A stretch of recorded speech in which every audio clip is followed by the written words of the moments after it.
Hi everyone, Chris from ProfileBooth here again with another Build Your Business Profile Business of the Month. This month we have Ping from Ping Publicity. Welcome Ping. Thank you very much. How are you? I'm really good. Well, that's good. So Ping, tell us a bit about Ping Publicity.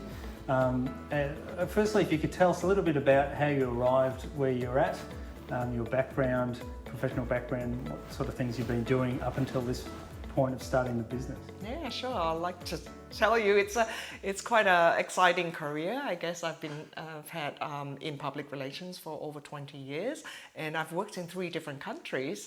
Originally from Singapore, and I worked in Singapore, came to Melbourne, and also moved to Vancouver, and then back to Melbourne again. And I guess right at the start, I did a communications degree, and I was really inspired by one of the guest lecturers in public relations, and I thought, well, this is where I want to be. And so over the 20 odd years, I've worked in government, I've worked in consulting, I've worked for organizations and not-for-profit, and as well as in-house at a university. So I've done a lot in terms of promoting the organizations or the people and getting them in the media. Yeah, okay. So what then led you, so having, as you said, 20 years of experience in various degrees in 3 countries, what led you then to creating your own business and wanting to go down that road? Because it's not the easiest road, is it, to have your own business and run your own ship? What led you down that path? Yeah, I never, really, honestly, over the years, I never really thought that I would have my own business. I always thought, I'll work for an organization and be salaried. But an opportunity came up when we came back from Vancouver. I had a job, and there was just something not quite right. Like, I didn't feel, this, and I kind of reflected over the years, there's never a job that really gave me everything I wanted. There were always good things about it, but there's always something. And, whether it was too long, the hours are too long, or whether it was about people or the job itself. And so by creating Ping Publicity, I could actually create everything that I wanted for myself, what I love to do. I love to help small business owners, small to medium-sized business owners, and also I like to teach them how to get themselves in the media. Awesome.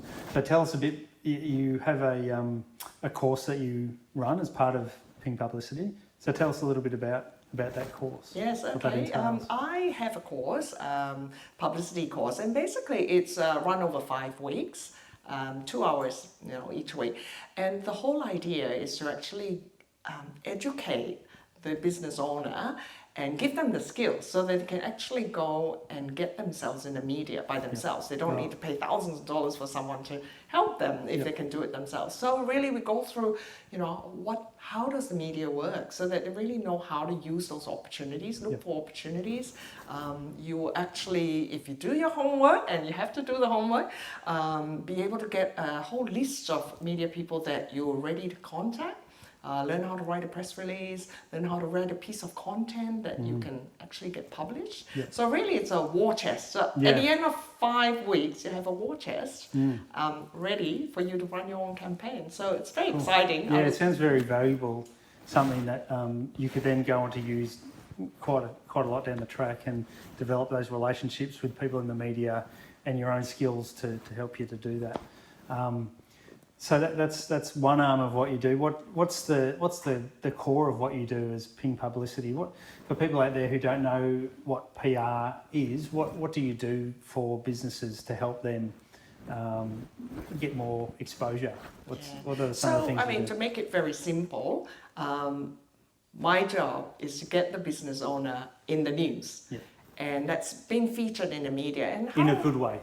Yes, in a good way, yeah. So you're promoting yourself. Yeah. But the promotion is not about, hey, I've got something to sell, or this is what I do. Usually it comes in the form of news, and you need to know what's happening in the media basically, and be able to add value to a story. Really the job, it's not about you, it's about helping the media and also helping the audience tell that story, So you need to know what is going on in the world. You need to know, be keeping abreast of the trends and Yes. and what's happening out in the world. Yes. So and I guess particularly locally. Yes. Yes. So if something is happening and you're an expert in that field, it's good to say something, and people will want to hear your opinion, want to hear your voice, and that's about putting yourself out there and being seen and heard. And if you have something good to say, something credible and something authoritative, journalists will love to hear from you. So don't be afraid. And so, would you say that it's about so adding value and giving them a story, but also I guess that portrays the person or the business owner in the light of an expert in that field. Would that be right? Yes, that's right. So definitely. Could you give us an example of a recent example where you've helped a business out to do something like that? Sure. So I guess I talked about knowing what's happening around you, and especially at this time, during the pandemic. The media is really focused on that issue, what's happening. Yep. A lot of news is devoted to that. But then again, there's a lot of news that is like at the side that, but is still related to COVID-19. Yeah. So an example would be during this time, I had a client who is in that technology field, and they have a platform for the Owners Corporation platform.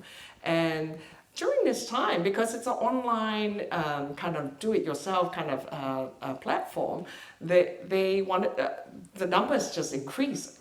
A lot of people felt that they could kind of use this tool, and so looked into it. So this was a great opportunity to actually show that people were really going into technology. And I was able to pitch a story for the owner, and the story came out in the Domain that was in Sydney Morning Herald and The Age. So it was about telling the right story at the right time. Yeah, excellent.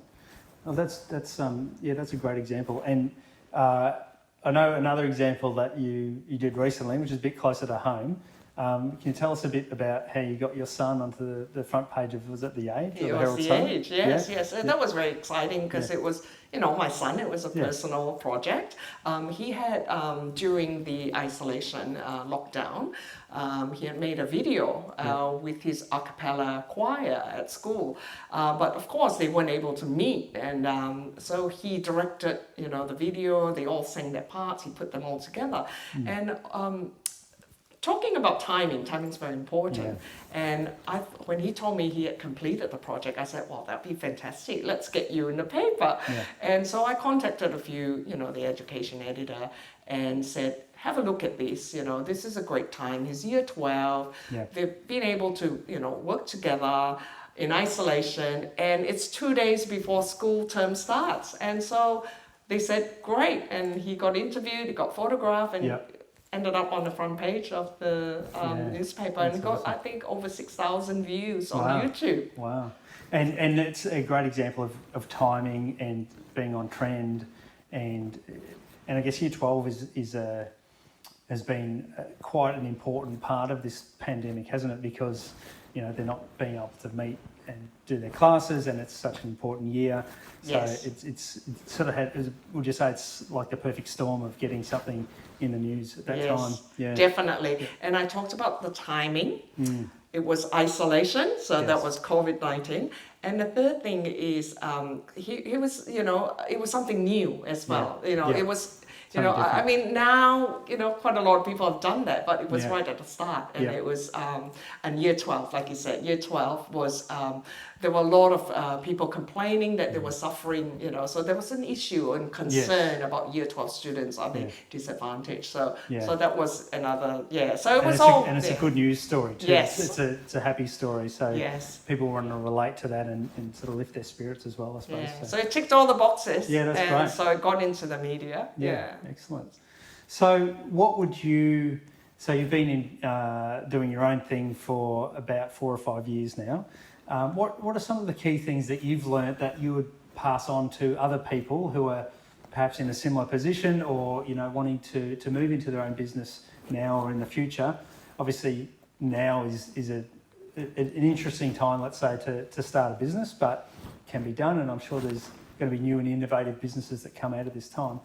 What would be some of the key learnings that you've had over the last 4 or 5 years that you could pass on or that you would give to other people in a similar situation? Yeah, I think, Jeff, I mean, it's been almost 5 years now I've had the business, and I haven't stopped kind of evolving because I had an idea, in the first year, and then it changed, so there was quite a bit of movement. And I think 2 things I really want to share with everyone is that keep learning. So it's lifelong learning is really important. Yep. Keep learning and keep listening and looking at from different people, and that gives you ideas as well as also strengthen your ideas as well. So that's been really important to me. But also not listen too much that you want to copy others, because sometimes that's not you. And that goes back to that main point is be true to yourself, but be really asking yourself what you're good at, what you love to do. That's a really good one, and it can sound like a bit of a cliche to be true to yourself, but I understand what you're saying, and we were talking earlier about that what gets you out of bed in the morning, and if you're just doing a job where you can get paid and you can do the job, it's different to getting up and doing something that you love, and where that the money side of things will follow. If you're doing what you love and you're passionate about, and you become an expert and you're learning, like you say, that lifelong learning, then it's just gonna follow and flow, isn't it, from there? So that's great. Definitely. It sounds like a cliche, but it's really true to me. I know that for myself, that and there have been times because, I wanted to take the job because it paid the money, and I could do it well, but I didn't love doing it, and you can feel that the energy is different, and you're just not in your element, you're not really shining in that sense, and it makes a difference. Like, people can sense that you love what you do. It comes across, doesn't it? That will attract more business. Oh, that's great. Well, thank you, Ping, for your time today. It's been great to get to know a bit more about Ping Publicity. How can people who are watching this find out more or get in contact with you? Well, thank you so much for having me. I love speaking about what I do. I love all of you to come and visit my website. It's pingpublicity.com.au, and all my contact information is there, so have a look, and if you have any questions, just reach out. So that's Boost Your Business Profile for the month of June. If you have any questions for Ping or for us at ProfileBooth, please put it in the comments section below. Or if you would like your business to be a Business of the Month for Boost Your Business Profile, just get in touch with the comments below, or send us an email via the website at profilebooth.com.au. See you again next month.